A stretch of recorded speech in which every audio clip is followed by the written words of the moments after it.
benefit value. So today's topic is about the PREC, the PREC, Personal Real Estate Corporation. Jerry, if you don't mind, can you mute everybody's voice? Yeah. Okay. So let me introduce myself. First of all, I'm director of the Toronto Tax Group. I worked for CRA more than 10 years ago. So as a professional accountant, in the last 10 years, I basically handling a lot of CRA audits and appeals, and now specialize in complicated tax issues. But today's topic is only about the Prac. So I think everybody, most of you guys as a real estate agent probably hear the RECO's announcement last week. So I attend that seminar as well. So today I'm just going to give you guys more information, especially on tax part of the Prac. If I have time, I will continue to discuss some tax cases that I have recently get involved with, including some like tax points, like lots of the real estate agents doesn't know, but depends on the time. So today I'm trying to give this seminar in about 30 minutes, and I'll give you guys some time for question and answers. Okay, let's move on. I can still hear something in the background. Jerry, can you mute? Yeah, just hold on. Okay. So as you guys know, the Prac became available. I mean, this been happening. Like RECO is trying to make this accomplished this Prac thing in the last few years. A lot of agents told me that it already passed the law, but finally it passed October 1st. So the best thing about this Prac is, the most important benefit is, as a real estate agent, before you guys must file the personal tax return as sole proprietorship, right? So basically you guys are like self-employee, which means your tax rate is about at least 20%. For personal tax rate, if your income is between $0 to $40,000, you're looking at about 20% tax rate, including the federal tax rate plus the Ontario, right? If your income is between $40,000 to $80,000, you're looking at about 30%. I just give you a general number, so you know where the tax bracket is, right? Anything above 80,000, you're probably paying about 40% tax rate. If your income is above 220,000, you are starting to pay 53.53% tax rate, which means if your income is higher than 220,000, every $10,000 you make, the government will take 5,300, right? And you have less than $5,000 left in your pocket. Now, if you have a personal real estate corporation, you are incorporated. Now you don't file T1 return, you file T2 return, which is a corporation tax return. For small business like CCPC, Canadian Control Corporation, the tax rate is very, very low. Right now, this year is 12.2%, and it will be reduced to 11%, somewhere around 11% next year. So if your income is high, you save probably about 40% on the tax rate. So a lot of real estate agents ask me, do I have to open a Prac, incorporate it? Does it work for me to do that? So I would say, if your income is below 40,000, I mean net income after all the business expenses. If your net income is below 40,000, it doesn't make too much sense for you to incorporate it. But if your income is higher than 40,000, it starts making sense. Why do I say that? Just do a simple calculation. If your income is below 40,000, let's say your income is $40,000, right? The first $13,000 you don't pay tax, because everybody got the $13,000 non-refundable tax credit, which means if your income is below 13,000, you pay no tax. So if your income is $40,000, you pay 20% on the $27,000, right?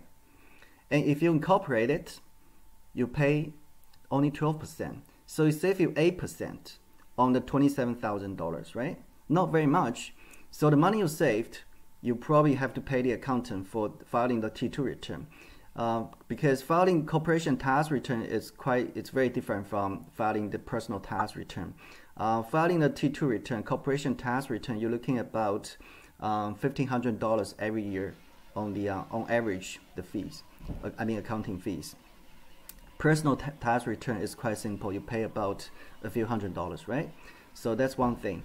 However, if your income is above $40,000, let's say if you have $80,000 income, and you are paying about 30 to 40% tax rate, right? And you save about a few $1,000s, then it starts making sense for you to incorporate it. And if your income is higher, more than $100,000, let's say if your income is $220,000, then you save how much tax? Simply do a calculation with your calculator, right? You save about $10,000, $20,000. Then it makes big sense for you to, filing all the incomes get commissions under your corporation, right? That's one thing. And just one thing I want to mention, because on the seminar given by the RECO, there's a content from RCMP. He gave us an example. So in his example, he basically says, as a real estate agent, he used 20% as the business expenses. So as a real estate agent, everybody filed the personal tax return, right? And you can think about your personal tax return. What's the ratio you use for filing the tax return? I filed tax return for many real estate agents as a self-employee. And a lot of real estate agents, when they file personal tax returns, they are quite aggressive. If they have about $200,000 income, T4A from your brokerage, then they want to, claim a bunch of vehicle expenses, promotion, advertising expenses, not to include the commission rebate to your customers, and after a whole bunch of business expenses deduction, the net income will be reduced to like $40,000, $50,000, right? So that's very aggressive, because based on the ratio from OREA and Statistics Canada, they are looking about 20 to 25% as the business expenses. Of course, as most of our as Chinese customers, you guys give your customers some rebate, right? Commission rebate or referral fees. Not to consider about that. Besides that, I would say, generally speaking, you don't claim a bunch of business expenses. Especially lots of real estate agents, when they got audited by CRA, they said they spend a lot of money on the purchase the like gift card. You give gift card to your customers. Most of that will be rejected, because a gift card is like cash item. If you are even talk to CRA that I purchase a lot of gift card and give to my customers, they feel very suspicious. So they may ask for more information and dig deeper. So that's not very smart. Once you have your own corporation, you don't have to do that, because the tax rate is so low, it doesn't make too much sense for you to create a lot of unnecessary business expenses, if you know what I mean.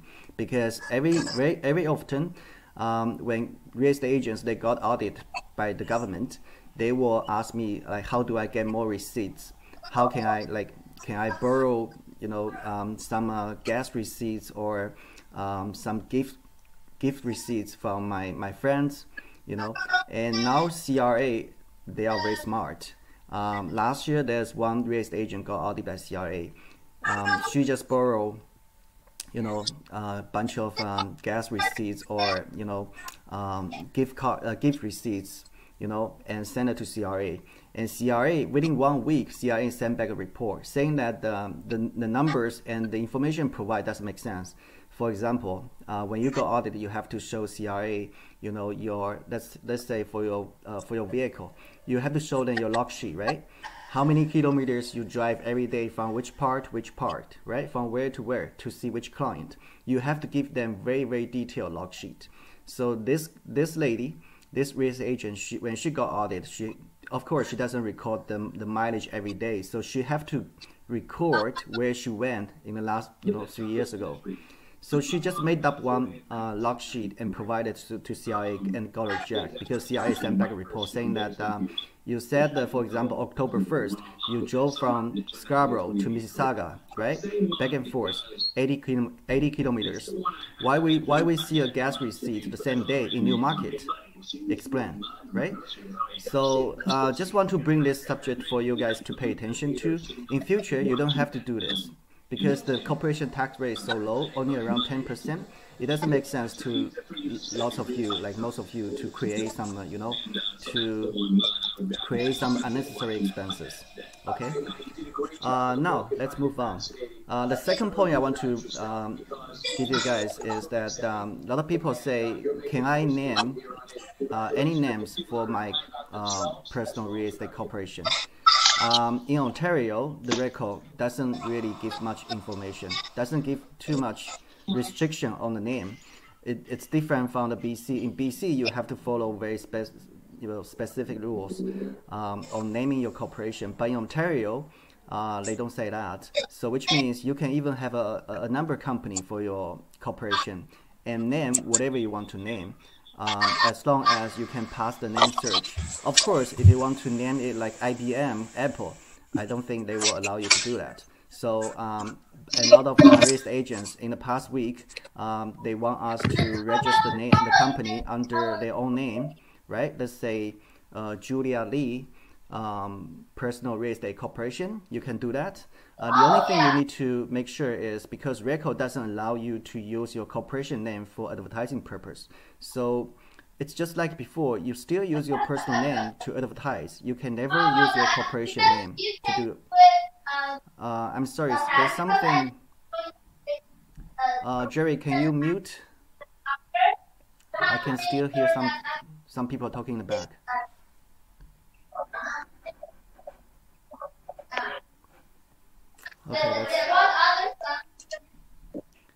Okay, let's move on. After Jen, I think that's for okay.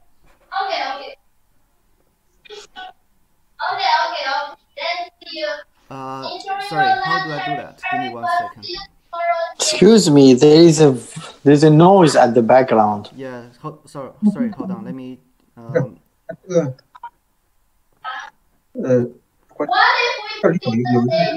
Sorry guys. How do I mute? Andy, you can mute everyone. You are the host now, so we pass the host like a power to you. I'm not the IT guy, so where do I go? I'm sorry. Everyone, can you be quiet? Seriously, like mute your. Sorry guys, give me 1 second and let me figure out how do I mute everybody. mute all， 这会有一个。因为我怎么把 mute all？ Andy, you have the mute all. Mute all. Andy has it. Where's the option to mute? It's at participations. So when you see like we have 37 people in there, you touch light. Okay. And then on the right side bottom, you can mute all.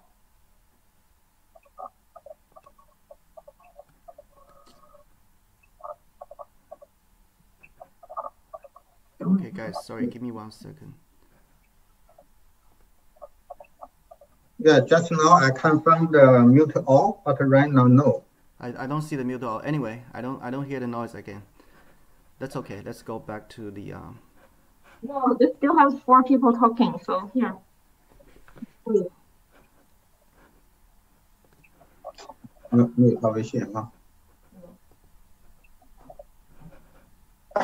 Okay, sorry about that. Now let's move back to our. So we continue to talk about the naming on the Prac. So basically, you can name any name you want, as long as it doesn't conflict with the other names already existed, right? So when we incorporate a special name for you, we have to run the name search in Ontario government system. If somebody already have the name, you cannot name the same name, right? So some agents told me that I should register my corporation as soon as possible. So somebody, like, for example, like a lot of Andys in Ontario, right? So if I put the NDU Prac, then the other Andy cannot use the name.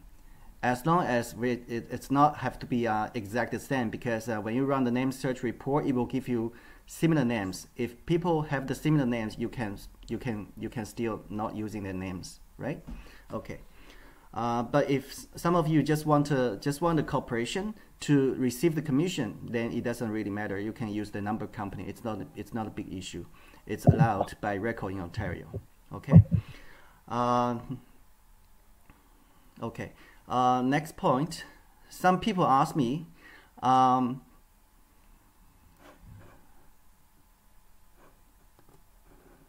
okay, can you hear me, guys?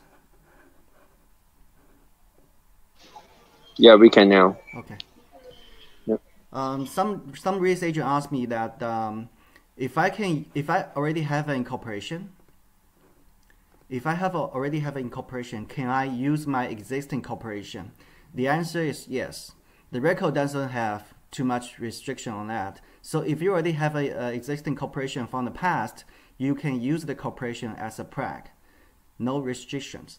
But as an accountant, I don't suggest to do that, especially for some corporation already have a lot of transaction in the past, which means they might have a not very good record with CRA, right? Unless you incorporate the company in the past, you never use the company, and the company is like plain like a paper. It's very, very clean. Then you can use the corporation for Prac. Why do I say that? Because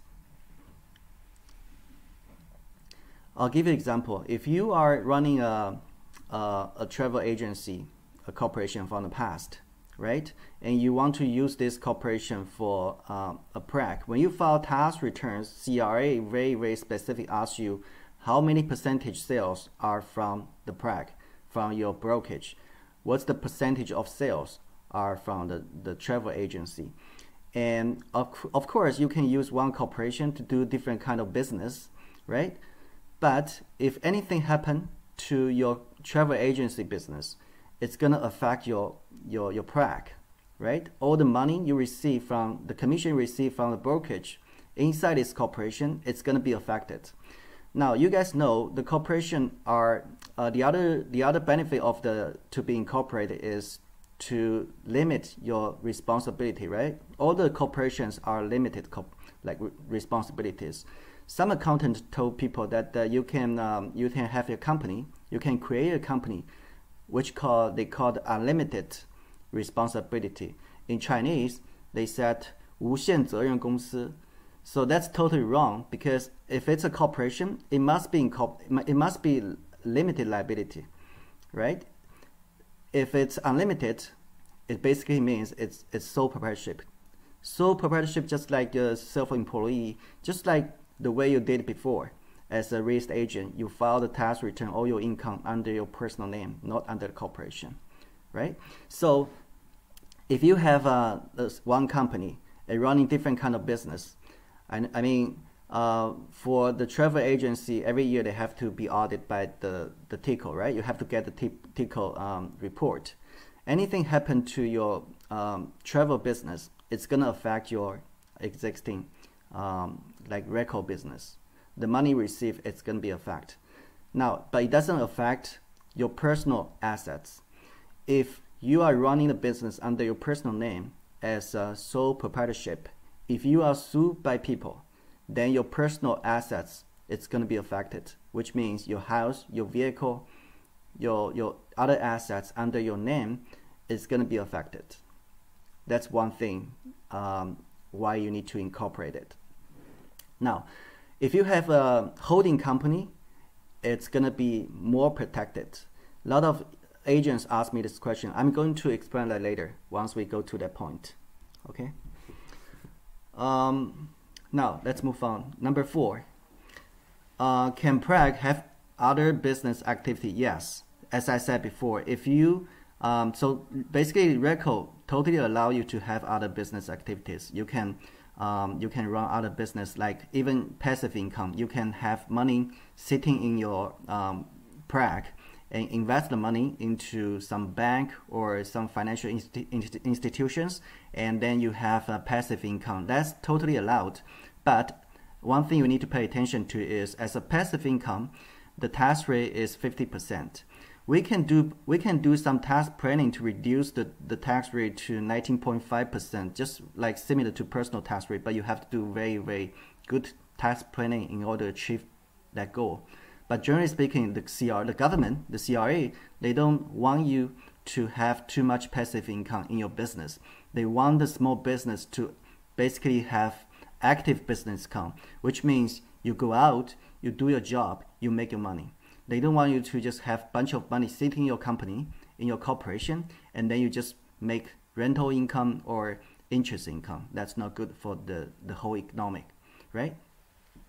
So as I said, of course, you can have other kind of business, but you have to pay attention to that. One thing happened to one activity, maybe it's going to be affected the other business you have. So as if you ask an accountant, most accountant would not recommend you to run the different business under one corporation, right? Now let's talk about the holding company. The beauty of the holding company is, I mean, lots of people in Canada, they just think about two levels of the structure. Very simple. You as the individual shareholder, right? Your personal holds a company. You are the shareholder of a company. So only two levels. The top level is yourself, right? And the second level is your company. This is very simple. You are the 100% shareholder of the company. In Canada, some people do that.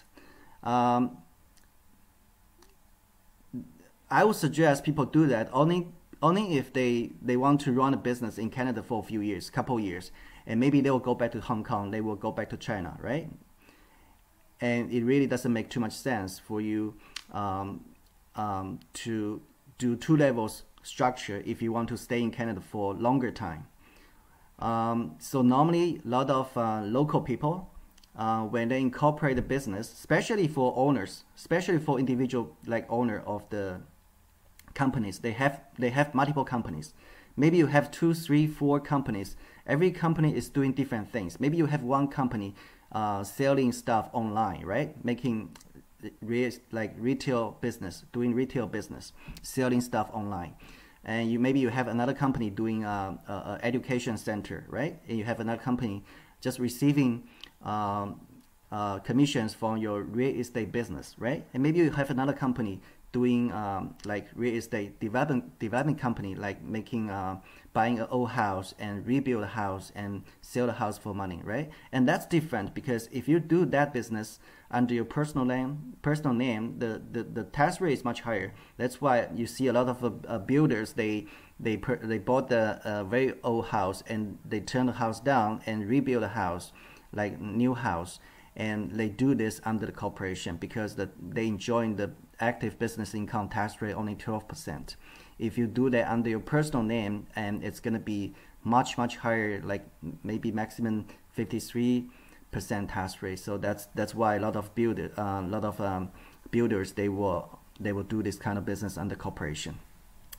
So if you have different kind of business, right, and a lot of local people, they will have 3 levels structure, which means on the top level still it's your personal, right? And your personal owns a corporation 100%. You are the 100% shareholder, common shareholders of the holding company. And under the holding company is the second level, right? Under the holding company, the third level, you can have 3, 4, 5, 10 companies, right? So the Prac is the third level company. It's under your holding company, right? And the other travel agency, the other house flipping business, or retail business, or maybe restaurants, it's all under your holding company. Why you do that? Because I'll give you an example.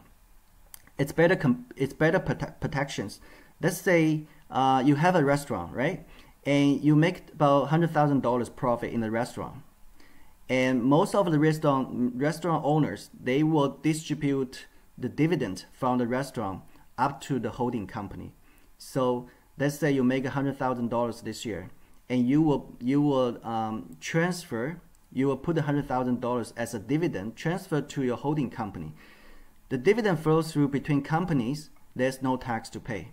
Every time when you take out a dividend from the company, the company must give you a T5. Then you start paying the tax, and the tax rate is much lower. Every year, if you take out about $30,000, let's assume you have no other income. If you take out $30,000 from your company, no tax to pay, right? And if you're taking more money out as a dividend, based on last year's tax rate, if you take out $80,000 as a dividend, you pay about 10% tax, much lower than basic like personal tax rate, which is 20%. Why is that? Because the government will give you dividend tax credit. Okay, so one benefit is that this restaurant, I'll give you an example. This restaurant make $100,000, and the restaurant, usually the owner of the restaurant will give the $100,000, move the $100,000 onto their the holding company, right? So the dividend flows through to a holding company, no tax to pay. But anything happens to the restaurant. Let's say a customer got some problem with your restaurant and they sue your restaurant for $1 million. And if this $100,000 still stay in the restaurant at the time when they sue the restaurant, it's gonna be affected, right? The bank account may be frozen by the court, right? If there's a court order coming out. But if you move the $100,000 from the restaurant to the holding company, and the worst situation is the restaurant will go bankruptcy because there's nothing left in the restaurant, right? So that's one point. The other point is the other tax planning this owner can do is he received $100,000 from the restaurant, right, sitting in the holding company. And he doesn't have to take all the money out, because if he take $100,000 out as a dividend, he will start paying some tax. Not very high, maybe 12%, 15%, right, based on the tax rate. But if he take out $30,000 every year, so he can take $90,000 out from the holding company in 3 years, no tax to pay at all, right? So that's the other point you guys can think about. Now, let me give you another scenario. If Andy has a holding company. Now, let's say you have a holding company. Let's say you are, as a real estate agent, you have a holding company, and you want to invest in a restaurant. This restaurant is very, very, profitable, right? And Andy wants to invest too. So Andy and you want to invest in the same restaurant. Andy, I have no holding company, so I will invest my own money into this restaurant. And you have a holding company, you will put the money, you will invest in this restaurant from the money of your holding company. So let's say you own 51% of the shares of this new restaurant. And Andy, as the shareholder of the restaurant, I owned 49%. You have the control power, right? Because you own more than 50% of the shares. So then you said, Andy, this year the restaurant make about $100,000. 1 second, let me see what's the. Okay, so this year, let's say this restaurant make about $100,000 profit. And as a control power shareholder, you said, Andy, I want to take all the money out. So the 51% of the profit will go to your holding company, right? You pay no tax. But I have no choice because I have to listen to you because you have the control power. Andy, the restaurant have to issue a T5 to Andy. 49% of the profit will go to Andy personally, right? Andy will receive a T5 from restaurant, but Andy have to pay tax right away. So $49,000 if Andy already have other income, $49,000 on top of other income, Andy will probably pay about 40% tax on the $49,000 Andy received. But if you have a holding company, the $51,000 goes to your holding company. You don't pay tax right away. Then you have a time to defer the tax, and you can decide how much money you want to take out from the holding company. That's the other point that you guys can think about. Okay, so let's go back. RECO basically allow you guys to have a holding company as the shareholder of this Prac. That's very, very, you know, good, because compared to CPA, like as a professional accountant, our CPA association, they also allow us to have a holding company, but it's more the restriction. They have more restriction on the CPA firm, because they want the holding company also to be owned by a CPA. And it's very similar. It's very similar, but there's less restriction on the RECO. Basically, they allow you guys to have a holding company. The only thing they said is that the holding company, the common shares owner of the holding company, must be this real estate agent, must be this individual himself. Okay, you can give the preferred shares to your family member, not your uncle, but your direct blood relationship, which means your children, your parents. Okay, not your uncle. All right. So by doing that, you can distribute out the company's profit through dividend to your father, to your mother, to your children, right? You know, before the Prac become available, a lot of real estate agents, because if they make too much money, the tax rate is very high. So what they do is they have their parents to incorporate another company, right? And then they ask their parents to issue an invoice to them, so they pay the invoice to their parents' company. Just like if you have to pay some staging fees to some staging companies, so you can have your parents to incorporate a different business, a company, and just pay the company staging fees, right? And then they can use the money received from your personal to pay the other staging company fee. You see what I mean? So by doing that, like laundry, eventually they want to increase your business expenses, and finally reduce your personal tax rate, because if you can only receive the commission from your brokerage under your personal, the tax will be really high. So before that, CRA pay a lot of attention to real estate agent, because they watch very closely how much and how do you report your business expenses. And if you want to give the consulting fee to your parents' corporation, and you have to pay like reasonable like fees, it doesn't make too much sense for you to say that I only have $200,000 commission income this year. I paid $150,000 to my company, to my parents' company, and they basically doing nothing for you. When it's got audited by CRA, they probably will reject that and disallow that.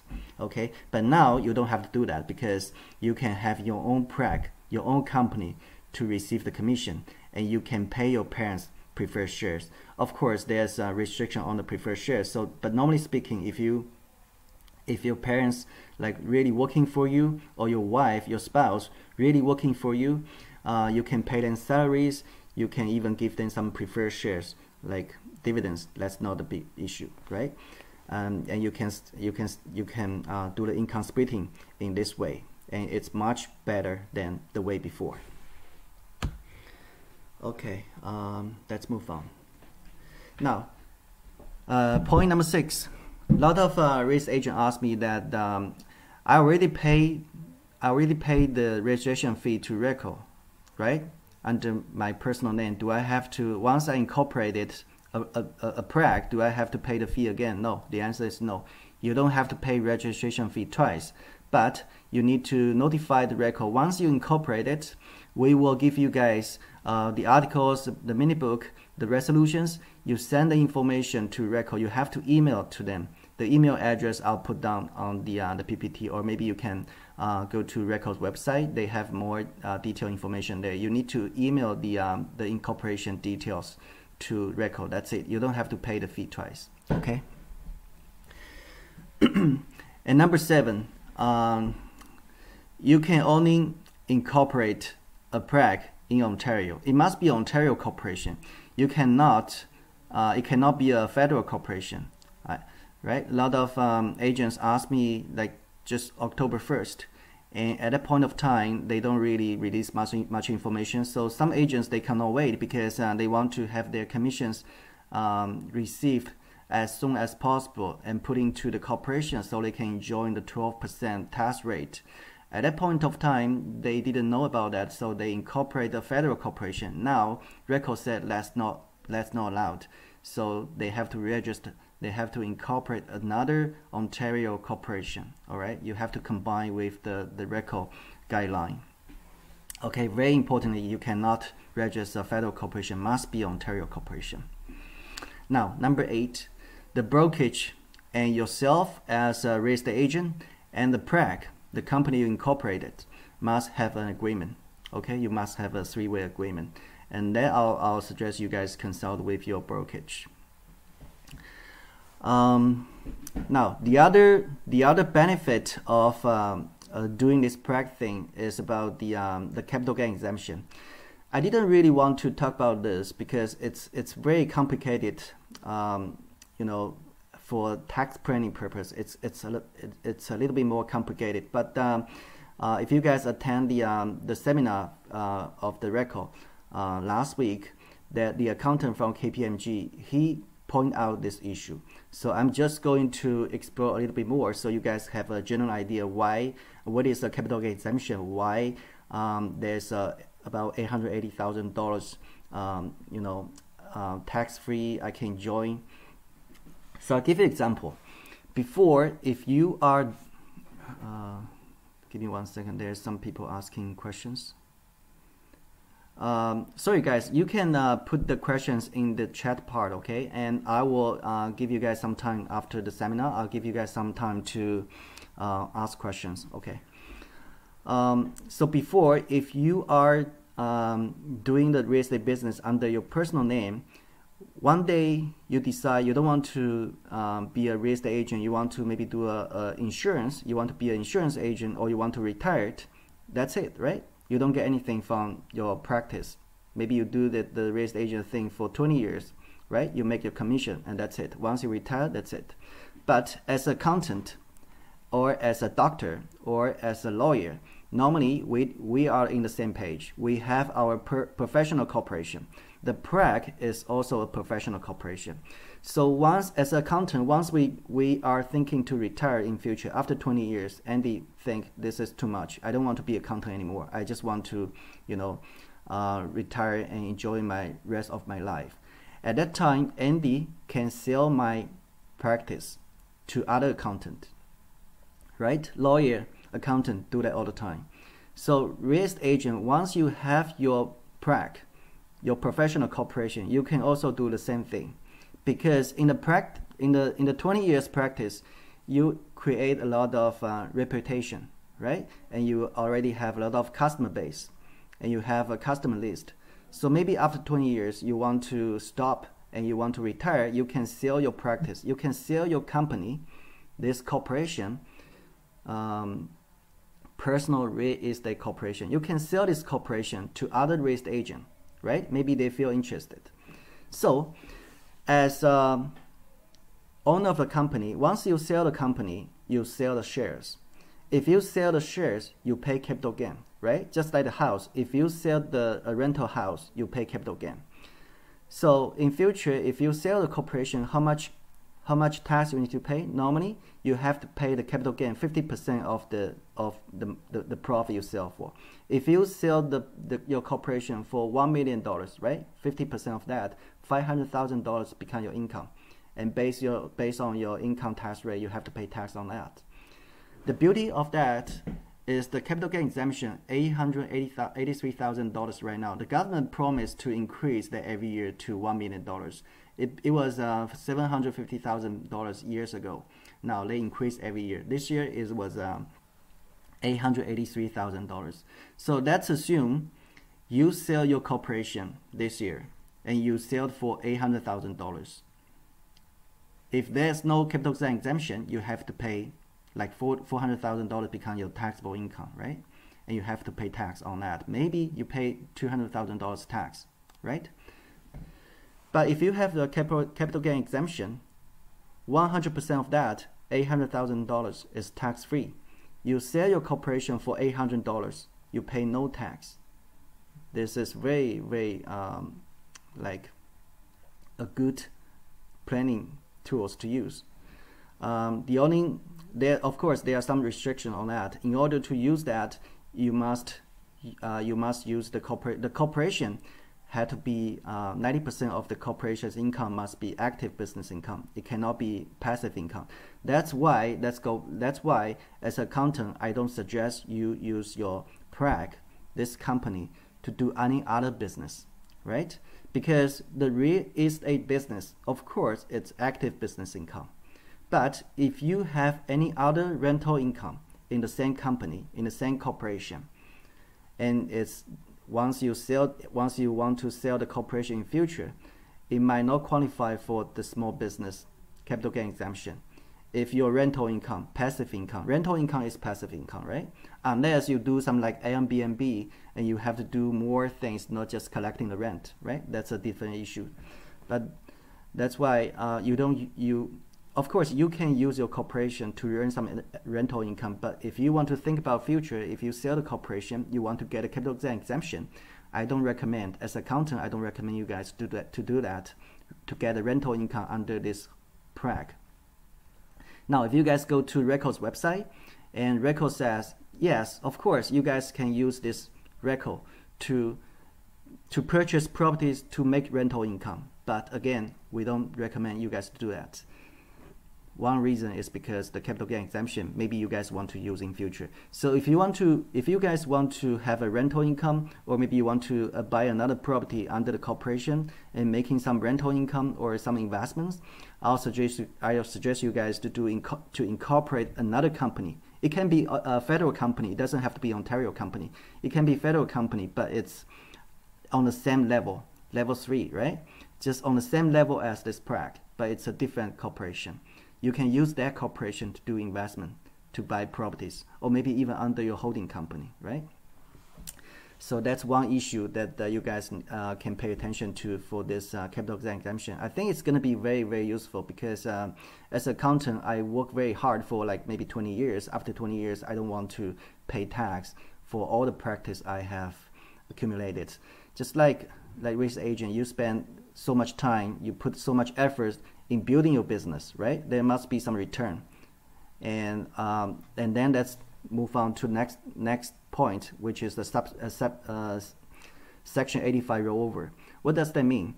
Because when you build your reputation, when you build your business, you put a lot of time in there, right? So there are some intangible assets. What is intangible assets? Which is your goodwill, the goodwill of the company. Just like Apple have a goodwill. How much? A lot of money, right? So if you try to build your business every year, your reputation grows, your customer base grows, right? 10 years ago, maybe you have only 100 customers. After 10 years, maybe you have 1,000. That's all your assets. It's intangible because you don't see that. You don't see the value. But once you sell them for future, and you might hire an appraisal, right? And then you have, they will give you a value of the intangible assets. Maybe it was a lot of money, right? Now, if you want to move over those personal assets to the company, you can do a Section 85 rollover to defer the tax. For example, a lot of real estate agents, as a personal real estate agents in the past, they already have a quite fair amount of customer list, or a big amount of intangible assets, or maybe even just your vehicle you want to move over to the corporation. You can roll over to the corporation. I'm not going to talk about too much about Section 85 rollover because normally you can ask your lawyer. You need to ask the lawyer to file accountant file the Section 85 for you, but you need to consult with your lawyer for more from the legal part of the opinion. Okay. Let's move on. Because of time, I want to move on quickly so I can give you guys more time for the answers, question and answers. Now, next question. Some people ask, we are a couple, husband and wife. We are both real estate agents. Can we share the same Prac? The answer is no. As I said, under the Prac, you can only have one shareholder. Okay, only one shareholder, and this shareholder must be the licensed real estate agent. You can have your wife, your parents, your children as the preferred share owners, but you cannot have them as the common share owner. The common share owner must be only one individual, one person, which is yourself. So if couple wants to have Prac, they must register two Prac, two separate different corporation. Okay. And some people said, we're a family, right? Husband and wife. Why should I create two corporations? It's just waste of money. And can we just use one? Yes, you can use one. Maybe your husband can incorporate a Prac. Then what they do is he cannot receive the commission on behalf of you, but he can pay you a salary. So the wife will not get a commission. Okay, if the wife doesn't have a Prac, the wife still receives commission under her personal name. Unless the wife talk to your brokerage, maybe the brokerage can do some arrangements and, basically sign the agreement with the seller or buyer, right? And then have the commission payable to the Prac. Then the Prac can pay some salaries or dividend to the wife. But that's a totally different issue you need to discuss with your brokerage. Next one, and people ask me, when the commission earned can be considered as income of Prac. So if you guys check RECO's website, they don't really say too much. And they don't say yes or no. They basically says, if your brokerage allow you to do that, yes, you can do that. So it's totally up to your brokerage. But as an accountant, I will just say that from the CRA's point of view. Because when you guys file personal tax returns, you can use cash basis. Whenever you receive the cash, the payment, the commission from your brokerage, they will be considered as your income.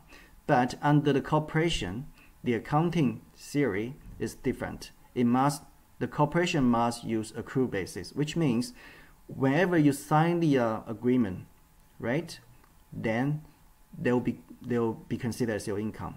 It doesn't matter when you receive the money. So that's the accounting part. So. But people said, I signed the agreement for the condo assignment years ago, right? And the assignment won't be, the closing date will be maybe 3 years later. So that will be different. So for that part, I would suggest you guys consult with your brokerage. Unless there's some agreement between you and the brokerage, then when CRA comes to audit, maybe they will allow it or maybe not, which I cannot give you guys any suggestion for now. But I would say basically if you already signed an agreement before, just prior to incorporation, maybe they will think this is not your corporation's income, so you cannot enjoy the 12% lower tax rate, because when CRA comes to audit, very often they will ask for the documents. They want to see the purchase agreement, something like that, right? If that's been signed before your corporation even existed, I don't think they will allow you to report this as the income of the Prac. Okay. Now the last thing I want to say that what's the benefit of incorporation through us? We do our corporation for you guys as well, just like lawyer. Most of accountants, when they incorporate the company, they basically just pay the government fee. We do the same thing like lawyer. So we give you a whole package, the mini book and the share certificate and the bylaw, everything. Some Chinese clients, when they incorporate a company, they don't really know, or they don't really think too much. But in future, if they got audit, they will, when the CRA asking for the resolution, the mini book, they will go back to the person who helped them to incorporate a company, And if it's a lawyer, normally lawyer would not allow you to backdate it. And if you incorporate through a lawyer, lawyer will always ask you to do mini book. No question, no question to ask, because they have to follow, like corporation law. Normally it says like mini book or resolution is part of the incorporation document you need to get. So if you want to register through a lawyer, so lawyer will always ask you to do the resolutions thing. But some accountants, they really don't do that. So once you get trouble in future with either like bank or CRA, and you want to reorder the mini book, and the only thing is normally they won't allow you to backdate it, because normally when we incorporate for you guys, we have to once we have the mini book ready, I have to ask you guys to sign the shareholder certificate in front of me, so we can be a witness. Okay. And the thing we do more than a lawyer is normally lawyer will not register the CRA business HST number or those kind of things for you guys. So once we incorporate the company for you guys, we will register the HST number and we'll register with Ontario government as well. So that's the thing. So we do the whole package. Okay. So I think time is.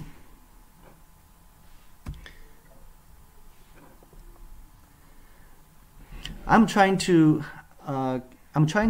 say something for 5 more minutes, because a lot of agents, real estate agents, they don't understand or they want to know more information. I just want to give you guys a hint here, only for maybe 5 minutes. I'll give you guys time for question and answer. One thing I want to point out is that a lot of real estate agents, even some accountants, they don't understand. When you guys have a principal resident in Canada, if it's 100% rented out, the government will think this is a ding disposition, which means the property is sold. So some people argue with me that I didn't really sell my house, right? This is my principal resident. I live in there for 10 years. Now I rent it out 100%. But once it's 100% rent out, the government will consider it's been sold. So the next year when you file tax returns, you have to report this property being sold, and you probably have to pay some capital gain on that. So that's very important. And if you guys want to know more information about how to treat this from the tax part, you can later on you can see there's a video in my WeChat Moments or YouTube channels. You guys can know more information about that. And then people ask me if I cannot rent out my principal resident, what's the percentage I can rent out? Because every year when you guys report the rental income, some people they use the basement to rent out, right? Maybe 40%, 50%. Years ago, the accountant basically says if your principal resident is majority of your principal resident, like more than 50%, you live there more than 50%. Only less than 50% you rent it out. It should be no problem. But in recent years, CRA changed the wording. It became from reasonable portion to small portion. So you guys call CRA and ask what's the small portion, what's the percentage you guys CRA allow me to rent out, right? They won't tell you. But based on my colleague right now, he's still working in CRA, so they gave me the information that within CRA internally they will say 25%. So pay attention to that. If you guys want to rent out your principal resident, try to rent out less than 25%. So in future, when you sell the principal resident, you still enjoy the principal resident exemption. You still pay no tax. But if you rent out more than 50% or even higher than 25%, it's very possible that in future, if you sell the principal resident, you might have some problems with CRA. Okay.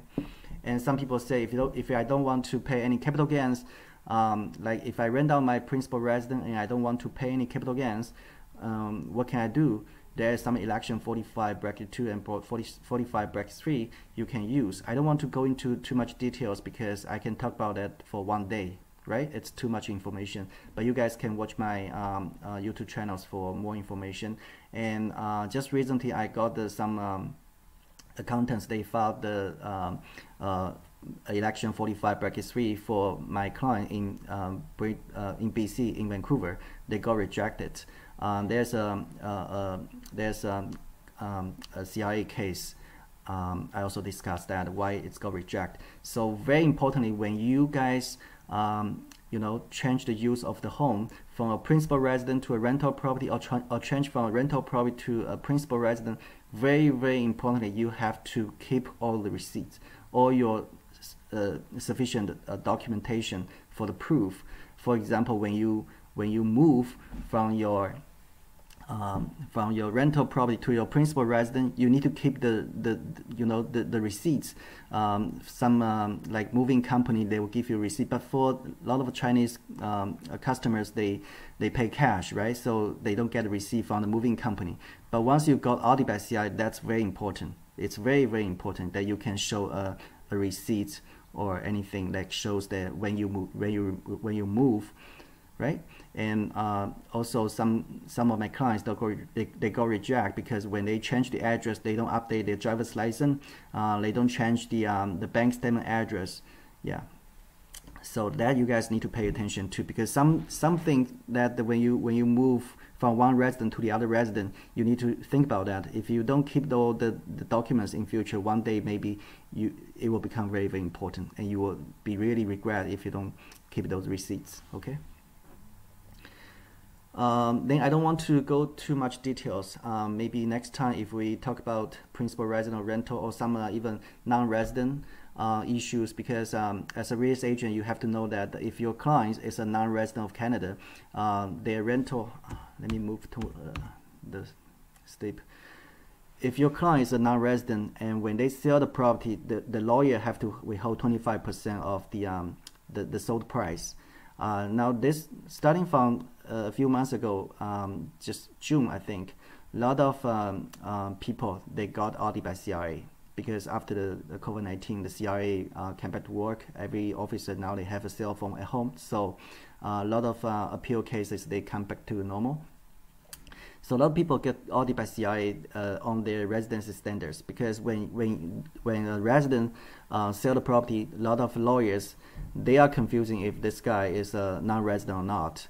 That's a more complicated case. I don't want to talk about too much here. But one thing you need to know, if your client is a non-resident, you have to ask them to do to get the certificate of compliance at least 3 months before the closing day.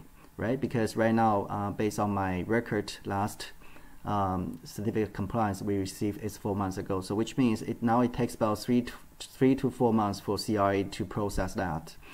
And the other thing is, you need to know that if your client is a non-resident, the rental income, they have to send 25% to CRA. If they don't want to send, there is some election maybe they can file. Otherwise, they will get penalties. And again, I don't want to go into too much details. I just want to finally, last, I want to talk to you guys about one case I finalized last week. It's HST, new housing rebate. So this lady, she really lived in the residence as a, her daughter lived in the residence, but it got audited by CRA and got refused by CRA because she doesn't change the driver license address. She doesn't have the bank statement address changed. So when I call CRA, CRA basically released some information to me. Usually as a third party, when we call CRA and we talk to CRA, sometimes they can release some information to us, but they will never release to the taxpayer. So basically CRA told me that from our record, we can see this client, this address, there's some other people living there, right? Not this client herself, not even her daughter. So sometimes CRA, everybody knows now it's big data, right? CRA can get all different source or information from different parts, right? Even maybe from your tax return, maybe from Transportation Canada, So the CRA auditors basically says, we now just think that your client, after she purchased this property, she never really lived there. She rent the property out to people, right? And get cash income and never report on tax return.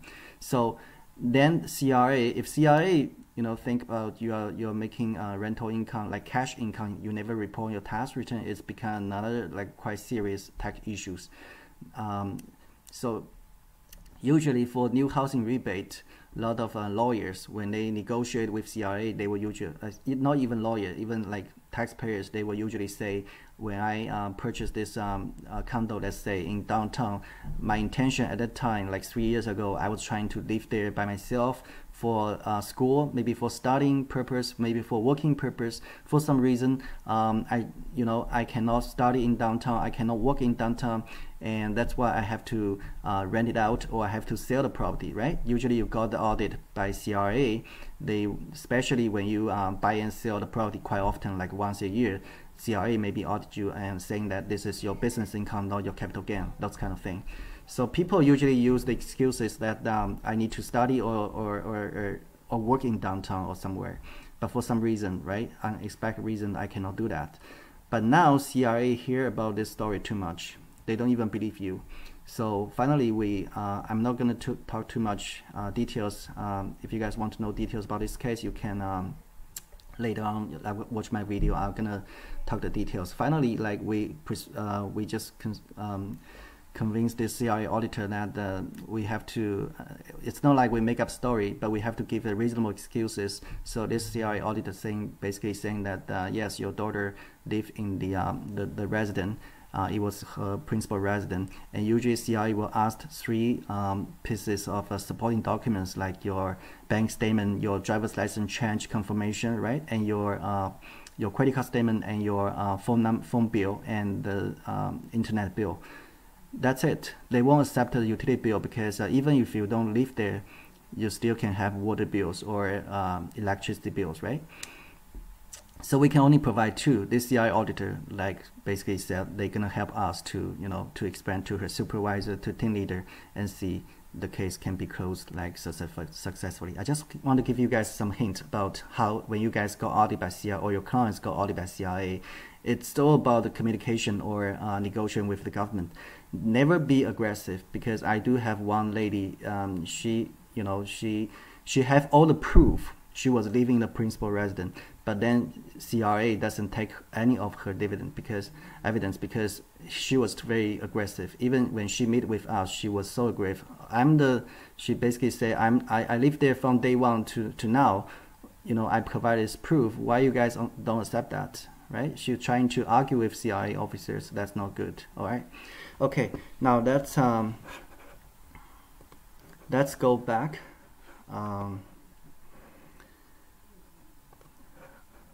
How do I unmute everybody if you guys have questions? Now I'm just gonna answer some questions on this chat part, okay? Thank you so much. Hi, I joined the meeting a little bit late, but it was I heard most of it and very informative. Thank you so much, Andy. No problem. Should I just... Questions for Andy now? Yeah, they do. I guess there's a few in the chat. Maybe you can answer those first, and then I think more will be coming, I think. Okay. Give me one The second. first question is that will CRA classify PREC as personal business service corporation, which will be subject to higher tax rates? Now, this is probably no, because the reason for RECO to incorporate the personal real estate corporation is basically it's a professional corporation, just like accountant and the doctors.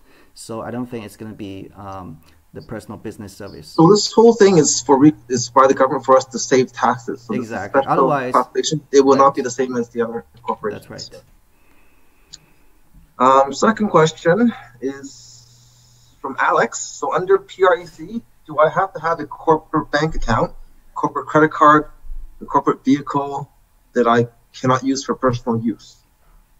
So I guess he's asking if you can buy a corporate car under his corporate real estate or under his PREC and then use it. Yeah. So there are also some other people ask me the same question on the WeChat, so I'm gonna just answer the question here. So of course, when you have incorporated set up, you have your Prac. Of course, you can bring the article to the bank to open a corporation bank account or corporation credit card. Just like new immigrant, they probably won't give you the credit card right away, but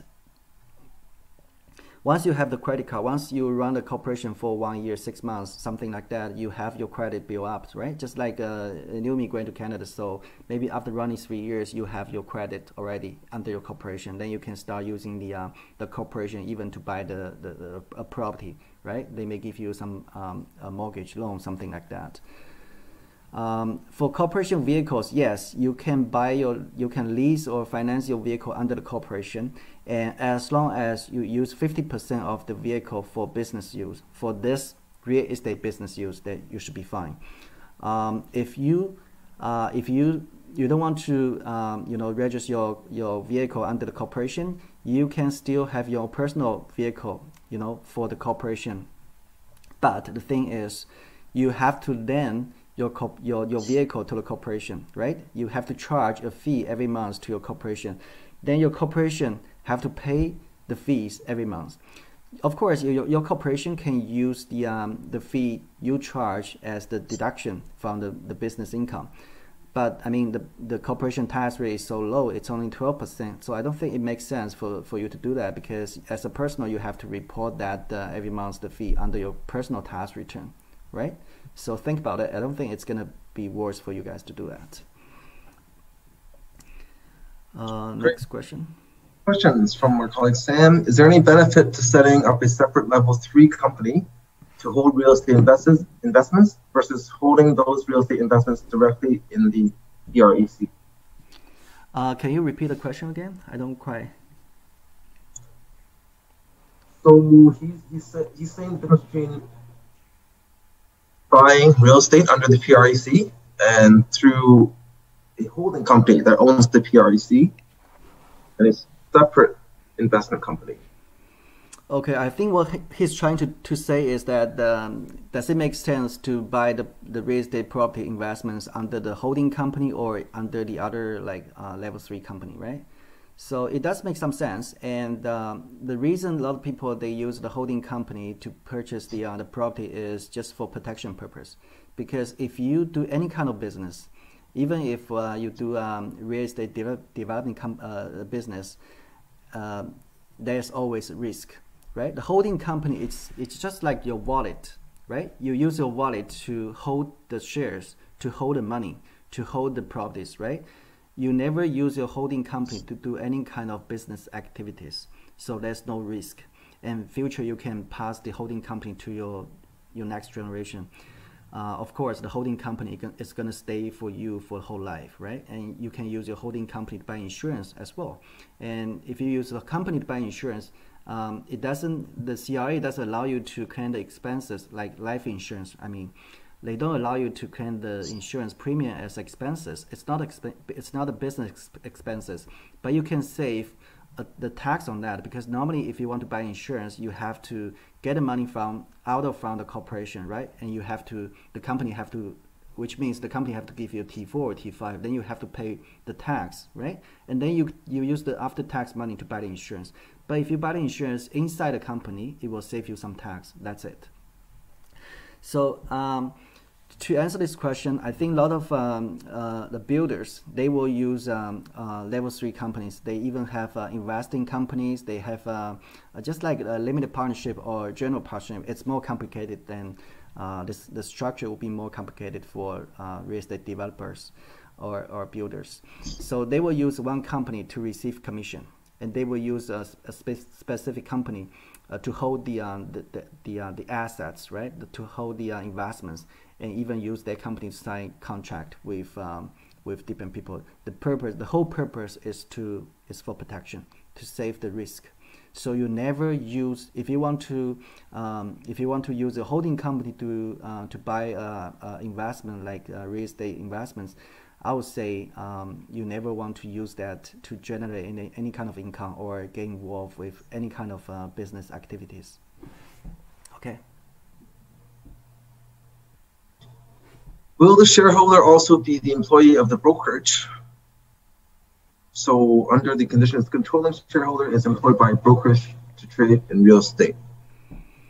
So from my understanding, nothing changes between our brokerage relationship and you. It's just that we pay the commission to your corporation instead of you. You will still be our brokerage. and you will be the main shareholder in that PREC as well. Yeah, the whole purpose is this Prac is only to receive the commission, right? You're never advertising your company name anywhere, right? So it's hidden to even brokerage. It's hidden. I mean, you still need to sign agreement with your brokerage, but it's hidden to the public. So your client never know you have a Prac. You don't have to tell your client. It's just between the brokerage and you and RECO, right? So you can receive the commission. It's only for commission purpose. And correct. It's only for tax purposes. You cannot use it for marketing, or it's not like you have your own brokerage now. It's only for tax purposes. You are still a salesperson registered under Home Life New World. It's just that we pay you in a different way, and your relationship with the CRA changes. Okay. Yeah. Any more questions for Andy? Andy, maybe you can go over some of your fees. Maybe if we set up the corporation for you. We charge a fixed rate for $580 for incorporation. It includes the mini books. So we do the mini book just like lawyer. And of course, and if you guys come from your brokerage, we'll give a discount. So very importantly, when you guys contact my assistant or our company, you have to say that you are from your brokerage, right? We'll give you your agent a discount if they refer from your brokerage. And how long does it take, the whole process, to set up a PREC? Normally, if the name, unless the name is very, very complicated, like conflict with the other names already exist in Ontario. Otherwise, normally it take like a couple of days, 1 day or 2 days to get all the incorporation documents. Then we can send the documentations to you. Then you can bring that to the bank to open the corporation bank account first. And the whole mini book will be ready like in 5 days. And because we have to do some resolutions or share certificate, it takes some time. So we will probably have the whole package ready in 5 days, and then we'll ask you guys to come to our office and sign the all the papers. Great. Any more questions? Sorry, yes, Sam, I do. How much does it cost to file the the real estate corporation annually? So normally I would say around in our Chinese community, I would say the reasonable rate is about around $1,500. I have 3 accounting firms. One accounting firm is most of the clients are like local Western people, so that's much higher. It's about double the price. So for Chinese community, I would say reasonable rate is around $1,500 every year. Of course, you can see some accountants, they maybe charge you like $600, something like much lower rate to file the to file the corporation T2 tax. But based on my experience, they do it on cash basis, which is totally not allowed by CRA. And I see a lot of accountants, they have to just create some numbers, because let's say if they charge $600, that the fee it doesn't even it's not even enough to cover the bookkeeping service, because when you file the corporation tax return, it's not like when you file your sole proprietorship like self-employee 2125, you have to do the bookkeeping first. The bookkeeper have to do the bookkeeping for the whole year, and then we have to review the bookkeeping, and we have to do trial balance and financial statements, and finally, based on the information we have, maybe we have to do some of the year-end adjusting entries, and then finally we can once all the information is ready, financial statement is ready, and all the numbers look reasonable, then we can use the financial statement to prepare the tax return. Filing the tax return, it takes about only 30 minutes. So what I can see in the past is a lot of even accountants, they file a corporation tax return on cash basis, or all Chinese people are good at like cash, like doing not really bookkeeping, but some cash, like it's called in Chinese, it's called 流水账, right? Some cash flow like statement.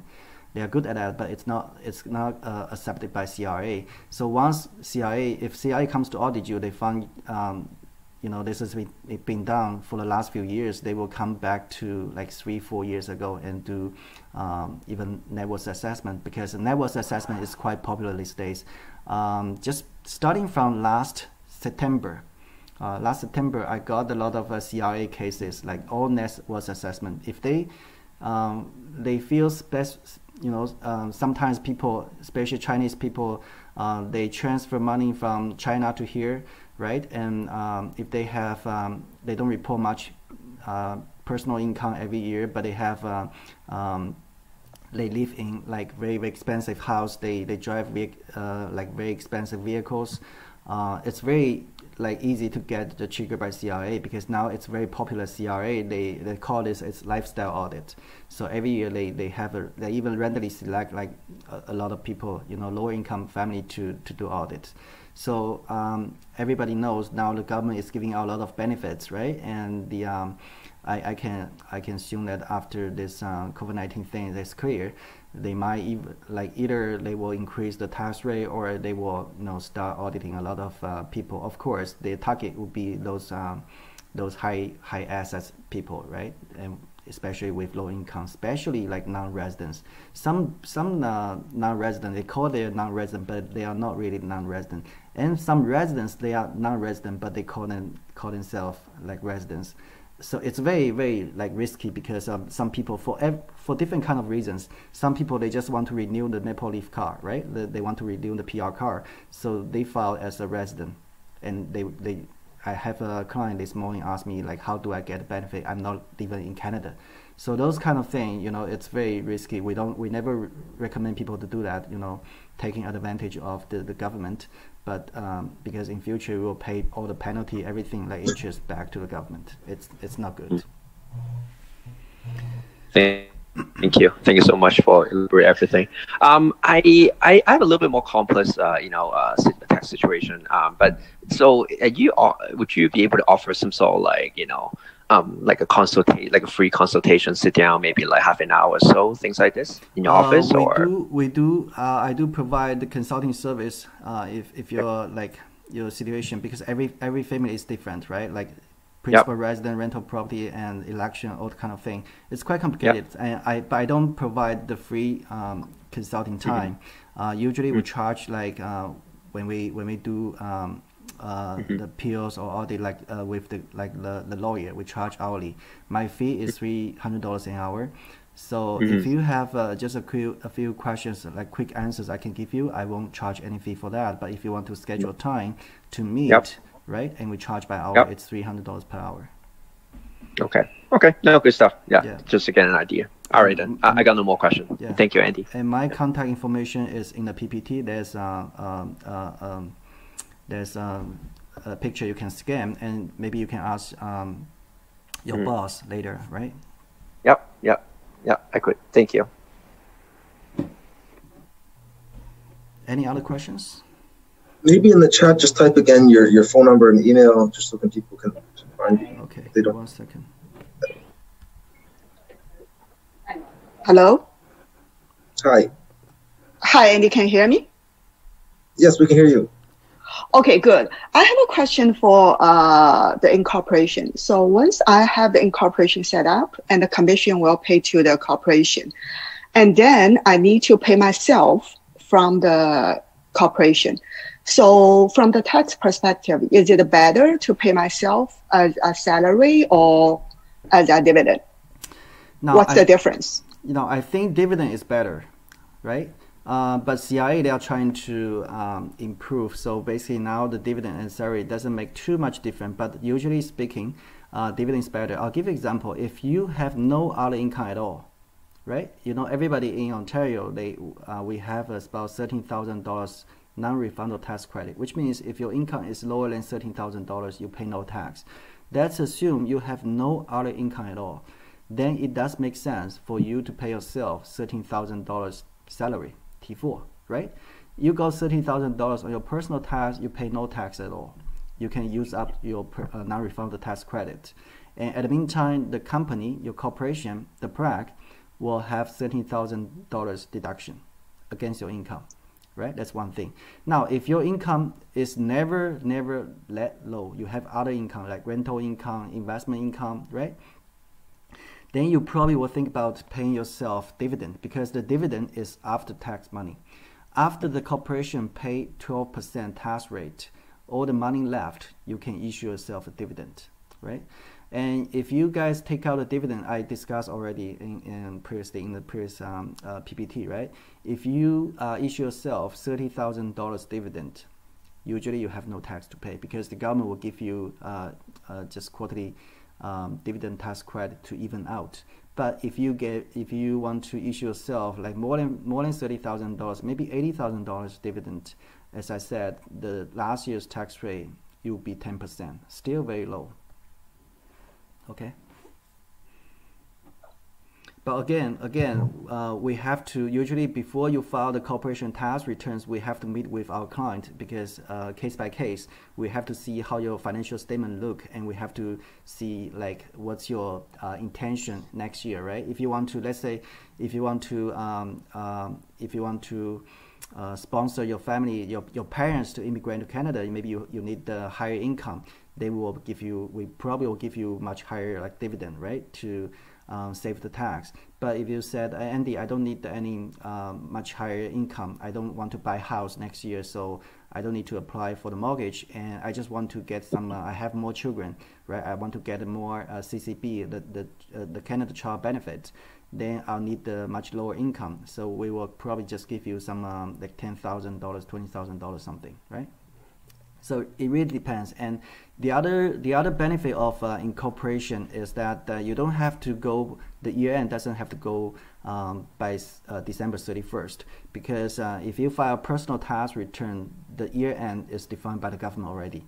Everybody file personal tax return from January 1st to December 31st. But if you have a corporation, you can decide your year end. It doesn't have to go by December 31st, which means you can use July 1st, September 30 as your year end. So when you file tax return, you can use October 1st to September 30, for example. So in that, you can do some tax planning to defer the tax, right? So that's the other thing you maybe discuss with your accountant before you file the tax rate. Usually we'll meet with our client before, just 1 month before the year end, so then we can set up some tax planning for those corporation owners, because every family is different, every corporation is different.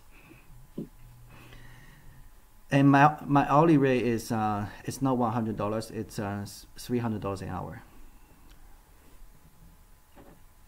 Any questions? Hello? Yes. Yes, go ahead.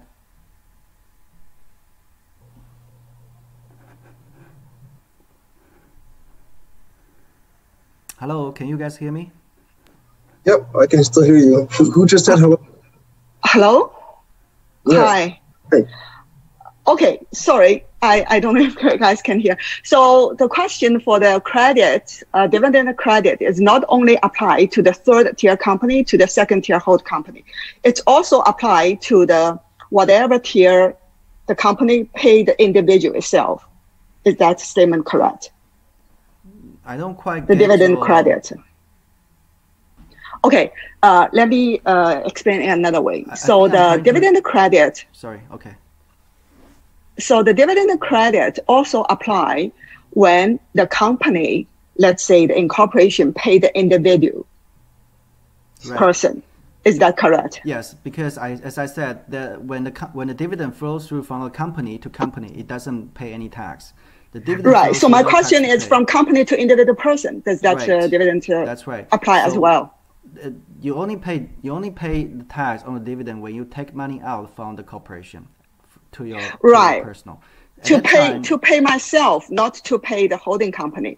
No, do I Right. Okay. If the dividend from your Prac to your holding company, no tax to pay. But if you take the money out from your holding company to your personal as a dividend, then you will start paying tax. At the meantime, you also get a dividend tax credit from the government. That's the only time. My question is without holding company at all. I'm not planning to set up holding company. I'm only going to set up incorporation. Yes. So when I take money from corporation to myself individual, if I take out money as a dividend, do I, as an individual, get the dividend credit? Of course, yes. It's the same thing. Every time you take the dividend out from the corporation, you start paying the tax on personal side and you get a tax credit. Okay, and this And this dividend credit, after you paying everything, the tax rate on the dividend will be lower than if you pay yourself as a salary. That's right. So if you are thinking about like about $40,000 T4 vs T5, you will find out the T5 will save you a lot of money, a lot of yeah. But the thing is, if you issue yourself T4 salary, the salary can be deducted from your corporation, right? Think about it, because the dividend is after tax money. But since the corporation tax rate is so low, so it does make some sense to issue dividend. Gotcha. Okay, thanks. Yeah. Now, I can show my contact information, but the thing is, I cannot share the screen right now. I think the host, you only have to give me the permission to share the screen.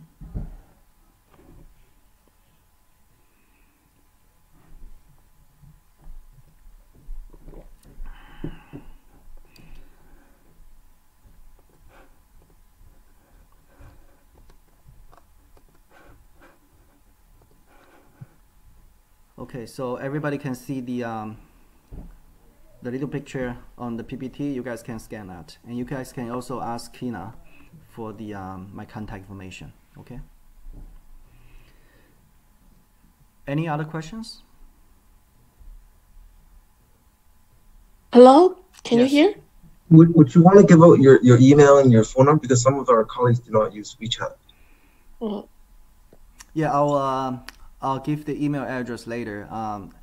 If you guys don't mind, ask Tina, and she have my contact information.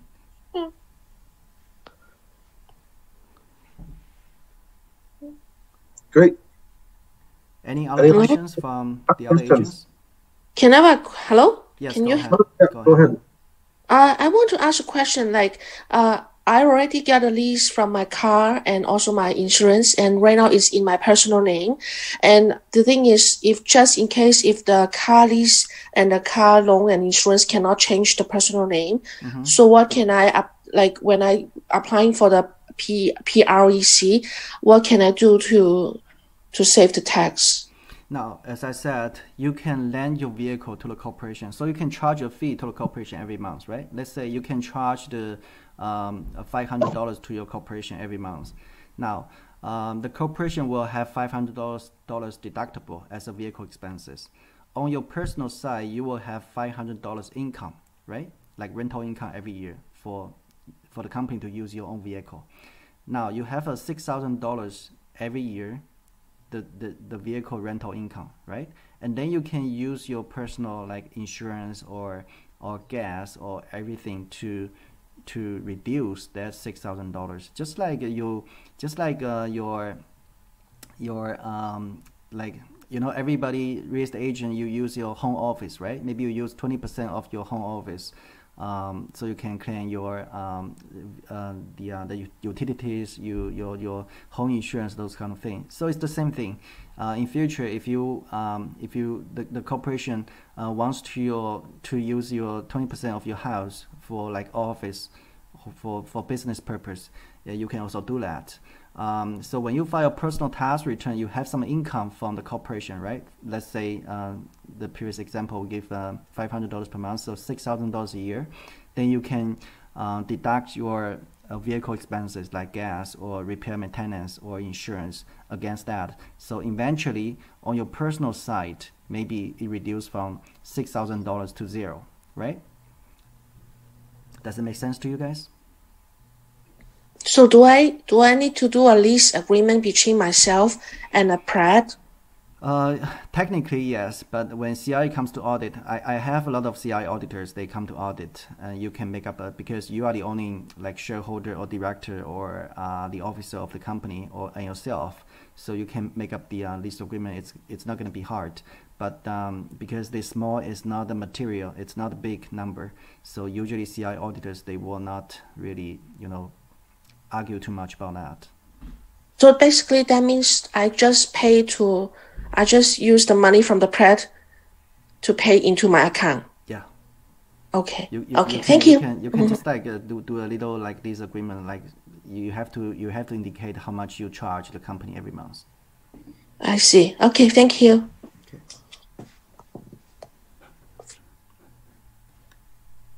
Any other questions? Hi, Andy. Yes. I just have a quick question. So, because I actually missed the first part of the meeting. So, is there a? Can you give us a? Let's say, is there a threshold, for a agent to do this? Like the threshold of the income. For example, like, if your annual income is under a certain amount, it's not really, worth it to do all this work and the money. At the beginning of the seminar, I said that if your income is lower than $40,000, it's not worth for you to do that. Oh, okay. I missed that part. It will save you about $1,500 or $2,000, but you're gonna use that money to pay your accountant. That's true. Okay, I got you. Thanks a lot. No problem.